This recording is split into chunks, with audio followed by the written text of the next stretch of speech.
Why, hello there, everyone, and welcome to another Top 10s in Sports. Today, we're going to look at the top 10 most obscure baseball MVP winners. Now, the Baseball Writers Association of America has been handing out MVP trophies to both an American League winner and a National League winner since 1931. So, we will look at all of those winners and who makes the list as the top 10 obscure players. Now, each of these guys, had pretty decent careers, but none will be mistaken as Hall of Fame type players.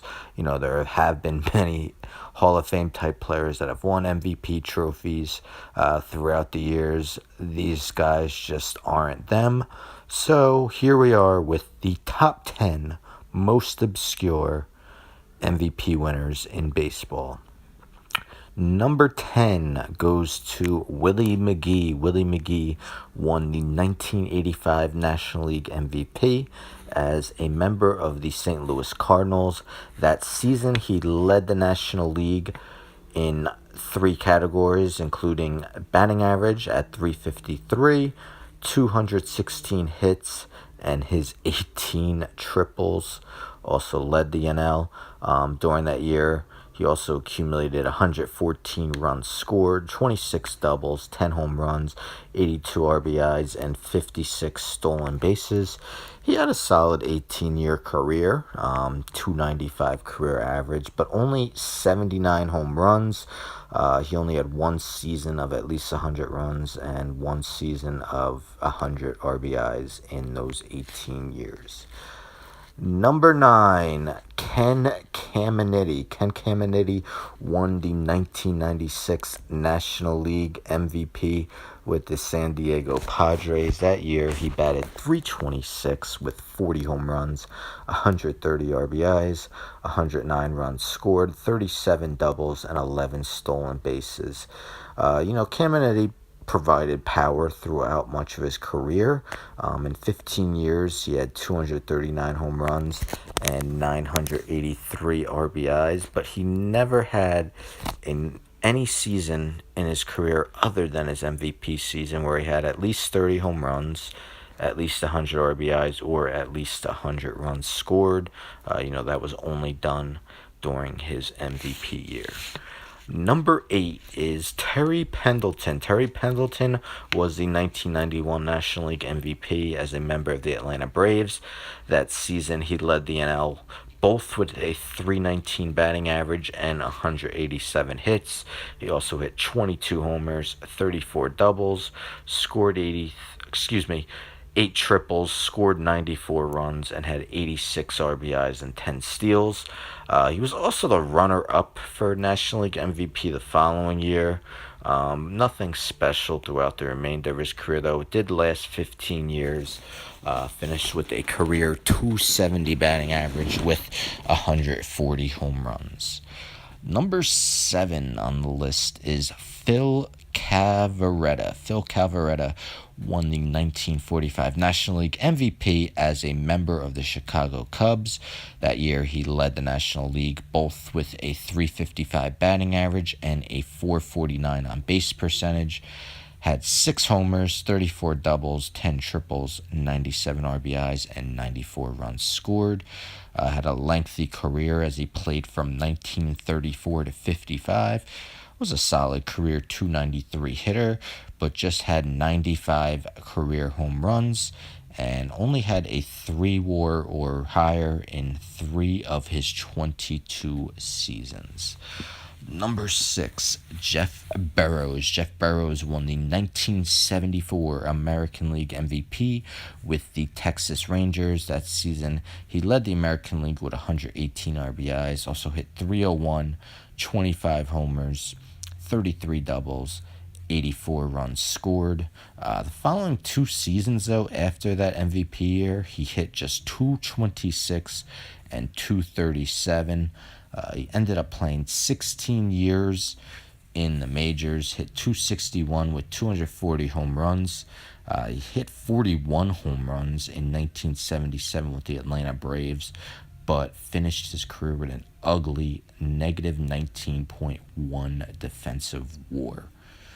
Number 5 on the list is Mort Cooper. Mort Cooper won the 1942 National League MVP with the St. Louis Cardinals. That year, he went a stellar 22-7 with a 1.78 ERA.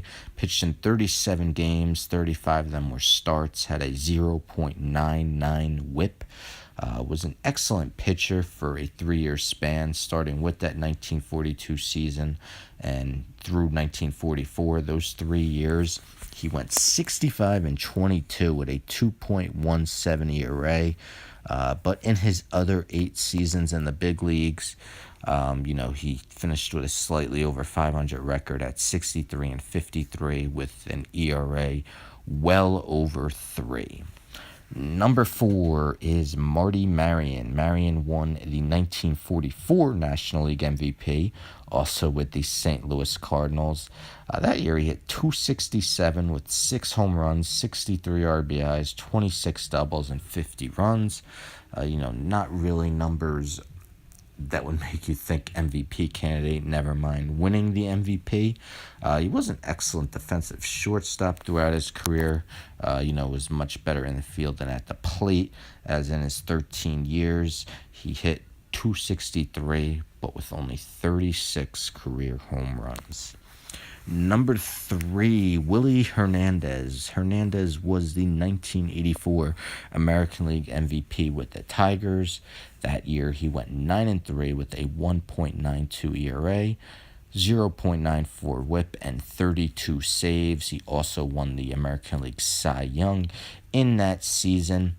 In 13 years, he went 70-63, 3.38 ERA, 147 saves, but nearly half of his career WAR of 16.7 came in that 1984 MVP season when he had a 4.8 WAR, and 1977 when he had a 3.2 WAR, which was his rookie year. Number 2, Jim Constanti, 1950 National League MVP with the Philadelphia Phillies. Pitched out of the bullpen exclusively that season, 74 games, went 16-7 with a 2.66 ERA, 1.04 WHIP, and 22 saves.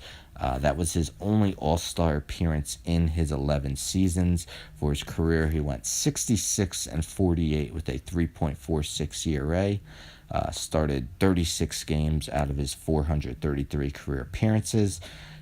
For his career, he gave up more than a hit an inning and actually had one more career walk, 269, than career strikeouts, where he had 268. And number 1 most obscure MVP winner goes to Zoilo Versalles, who in 1965 was named the American League MVP as a member of the Twins. That season, he did lead the American League with 45 doubles, 12 triples, and 126 runs scored. Batted .273, 19 homers, 77 RBIs, and 27 stolen bases. That season, he had a 7.2 WAR.